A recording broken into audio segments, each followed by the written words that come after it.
Nakakagulat na balita mula sa Washington. Sinadyang inagay ni Donald Trump sa panganib ang mga bansa sa Persian Gulf dahil sa mga pag-atake ng Iranian drones dahil tumanggi siyang tumanggap ng tulong mula sa Ukraine.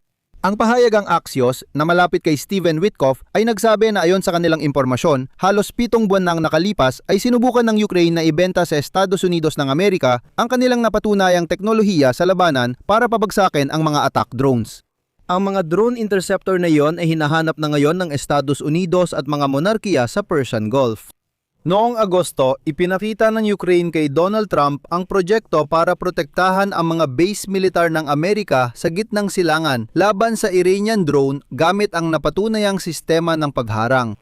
Noong panahong iyon, tinanggihan ng administrasyon ni Donald Trump ang alok at sinabing kaya namin ito mag-isa. Hindi namin kailangan ang tulong ninyo. Ngunit na yon ang administrasyon. Binago ng administrasyon ni Donald Trump ang paraan at sila na ngayon ang humihiling ng mga sistemang ito.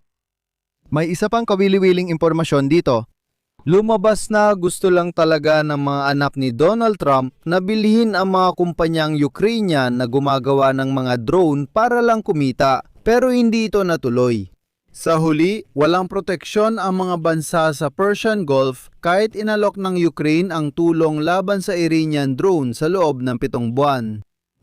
Tara, sabay nating himayin ang kwento ngayon. Oras na! Ako nga pala si Alex C. Pichi. Tara't pag-usapan natin ang paksang ito. Pero bago tayo magsimula, hinihiling ko na mag-subscribe kayo sa channel na ito at ilike ang episode na ito. At mag-iwan kayo ng kahit anong komento sa video na ito. Bukod pa dyan, Francesco, mag-subscribe ka rin sa aking Telegram channel .lu_keepsracer. Ang link nito ay nasa description ng video na ito. Kaya ang Axios na ngayon ay laging unang naglalabas ng insider news mula sa White House. Sa depensa laban sa mga Iranian drone, iniulat ni Witkoff na halos 7 buwan na nakalipas nang yalok ng mga opisyal ng Ukraine sa White House ang kanilang teknolohiya sa pagsabat ng Iranian attack drone. Naganda ang delegasyon ng Ukraine ng PowerPoint presentation na nagpapakita kung paano makakatulong ang teknolohiyang ito sa pagprotekta sa mga tropang Amerikano at kaalyado sa digmaan sa gitnang silangan. Ang presentasyong ito ay napunta sa kamay ng publikasyong Axios na ibinigay sa kanila ng mga opisyal ng Amerika. Nakakagulat ang balitang ito dahil noong Agosto noong nakaraang taon, tinanggihan ng administrasyon ni Trump ang alok ng mga Ukrainian. Pero kamakailan ay binago nila ang posisyon dahil sa hindi inaasahang drone attacks mula sa Iran. Hindi inaasahan, nakapanipi, sarkastiko ito. Pagkatapos, magbibigay sila ng CP mula sa Axios. Ang pagtanggi ng Ukraine sa alok ay isa sa pinakamalaking taktikal na pagkakamali ng Trump administration mula nang magsimula ang pambobomba sa Iran noong Pebrero 28. Ang murang Iranian Shahed drones ay iniugnay sa pagkamatay ng 7 Amerikanong sundalo at ang pagharang dito ay nakakahalaga sa Amerika at mga kaalyado ng milyon-milyong dolyar. Tulad ng inamin ng isa sa mga opisyal ng White House at ito ay isang CP, kung nagkaroon man kami ng tactical na pagkakamali o miscalculation bago ang digmaan na ito sa Iran, ito na yon. Ang Ukraine ang pinakamay karanasan sa mundo sa pakikipaglaban sa Iranian Shahed drone na libo-libo ang ginagamit ng Russia laban sa kanila, kaya't dapat silang pakinggan. Sa huli, nakabuo ang Ukraine ng murang drone interceptor na P-1 Sun, pati na rin ng iba pang mga sensor at kagamitan sa air defense para pabagsakin ang mga drone na tulad ng Shahed.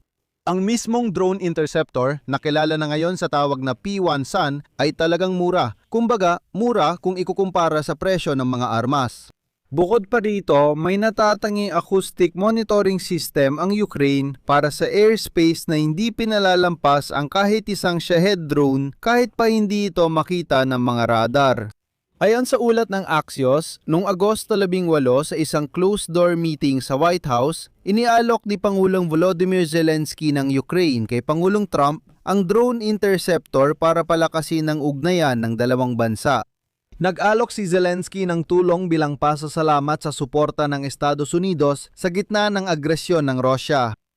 Noon sa pulong, ipinakita ng team ni Zelensky kay Trump ang isang presentasyon kung saan ipinakita ang mapa ng gitnang silangan at mayroong ganitong makahulang babala. Pinapahusay ng Iran ang disenyo ng kanilang drone na Shahed.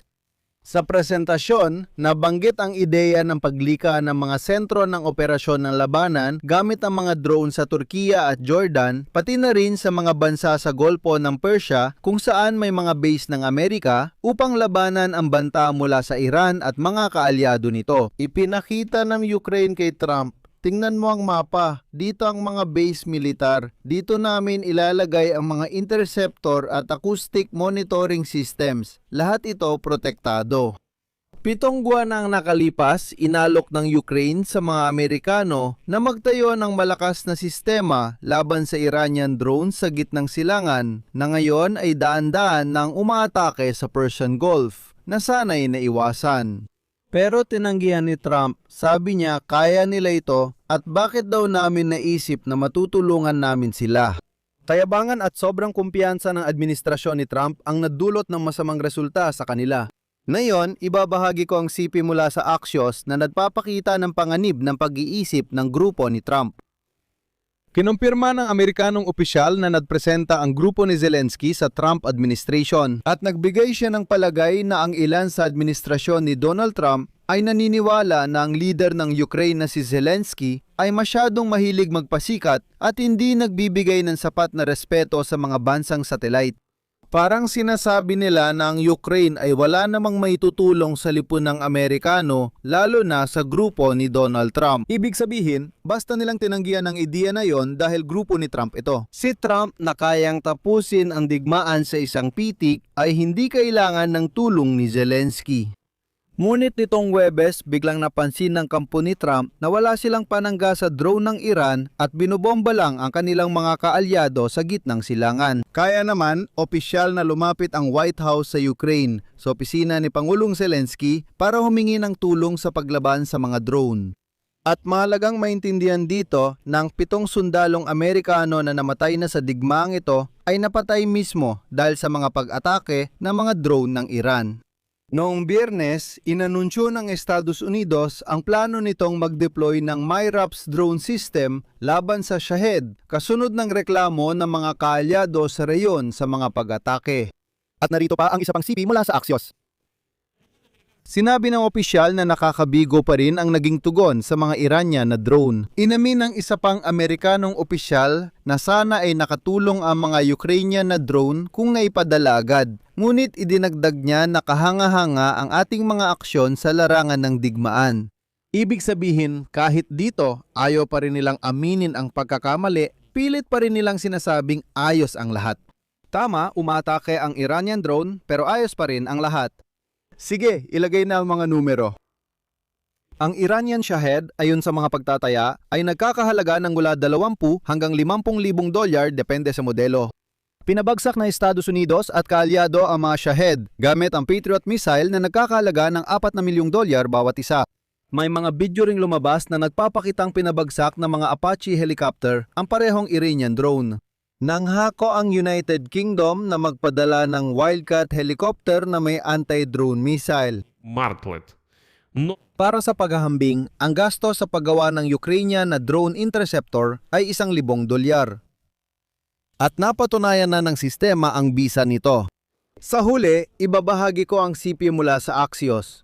Kapalit ng pagbibigay sa Amerika ng access sa produksyon at kaalaman sa mga drone at anti-drone system, inalok nilang bumili ng armas mula sa Amerika. Ang problema ay pera. Ang mga yaman ng Ukraine ay sapat lamang para makagawa ng 50% ng kanilang kayang gawin. Tinantiyan ng Ukraine na kaya nitong tumulong gumawa ng hanggang 20 milyong unit ng drone na taga-sabat para matayak ang kalamangan ng Estados Unidos sa larangan ng drone.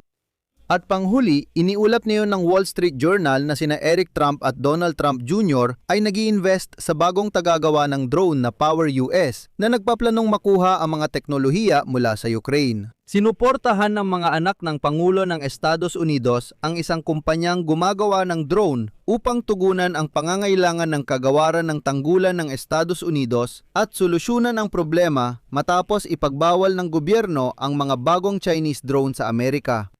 Ang kumpanyang ito ay nakikipag-usap na tungkol sa pagbili ng mga Ukrainian na tagagawa ng drone o pagkuha ng lisensya sa kanilang mga teknolohiya para sa kasunod na paggawa sa ilalim ng Amerikanong tatak. Pabibilisin nito ang produksyon ng drone at mapapadali ang pag-aalok sa militar ng Estados Unidos. Ibig sabihin, naging karaniwang negosyo na lang ito at wala silang pakialam na maaari sanang maprotektahan ang gitnang silangan mula sa mga Iranian drone noon pang 7 buwan ang nakalipas. Dito nagtatapos. Ibahagi ang opinyon at konklusyon sa comments, mag-subscribe, pindutin ang bell at huwag kalimutang mag-like. Kung naging kapaki-pakinabang at interesante sa inyo ang episode na ito, maaari ninyong suportahan ang aming YouTube channel sa pamamagitan ng inyong donasyon o bayad na sponsorship subscription gamit ang mga link at detalye sa description ng video na ito. Iyan lang po, ingatan ninyo ang inyong sarili. Paalam sa lahat.